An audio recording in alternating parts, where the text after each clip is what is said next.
బండి సంజయ్ చెప్పుతో కొట్టండి అంటూ సంచలన వ్యాఖ్యలు. ఆ వివరాలు అనేది వీడియో రూపంలో తెలుసుకుందాం. వీడియో స్కిప్ చేయకుండా వరకు చూడండి. చాలా మంది వీడియోస్ ఉన్నారు కానీ సబ్స్క్రైబ్ చేసుకోలేదండి, మర్చిపోతున్నారు. ఛానల్ సబ్స్క్రైబ్ చేసుకొని బెల్ ఐకాన్ ఆల్ ట్యాప్ చేయండి.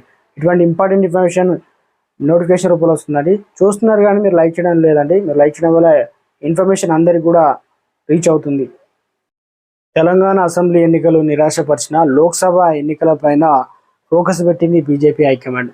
ప్రజలకు దగ్గరయ్యేందుకు ఈ రోజు నుంచి సంకల్ప యాత్ర పేరుతో యాత్ర చేపట్టింది బీజేపీ. యాత్ర ప్రారంభ కార్యక్రమంలో పాల్గొన్న బండి సంజయ్ సంచలన వ్యాఖ్యలు చేశారు. కాంగ్రెస్ బీజేపీ మధ్య చీకటి ఒప్పందం నడుస్తుందని ఆరోపణలు చేశారు. చెప్పుతో కొట్టండి. తెలంగాణలో బీఆర్ఎస్ బీజేపీ పొత్తు ఉందని జరుగుతున్న ప్రచారాన్ని ఖండించారు బండి సంజయ్. బీఆర్ఎస్ తో బీజేపీ పొత్తు ఉందని ఎవరైనా అంటే వాళ్ళను చెప్పుతో కొట్టండి అంటూ బీజేపీ కార్యకర్తలకు పిలుపునిచ్చారు.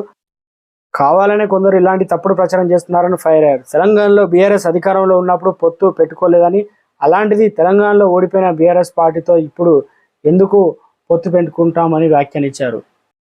తెలంగాణలో ఎలాగైనా సరే బీఆర్ఎస్ను దాటేసి బీజేపీ సెకండ్ ప్లేస్లోకి రావాలని చెప్పేసి చూస్తుంది.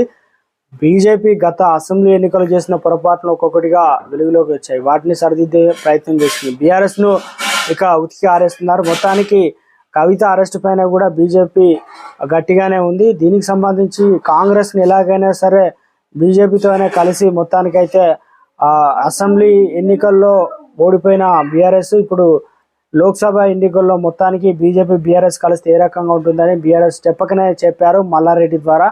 చూడాలి మరి దీనిపైన బీజేపీ అయితే ఇలాంటి తప్పుడు ప్రచారాన్ని నమ్మొద్దని మొత్తానికైతే అన్నలో చెప్తూ కొట్టానని చెప్పేసి ఈ రకంగా వ్యాఖ్యానించడం తెలంగాణ మరి రాష్ట్రంలో సంచలనంగా మారింది.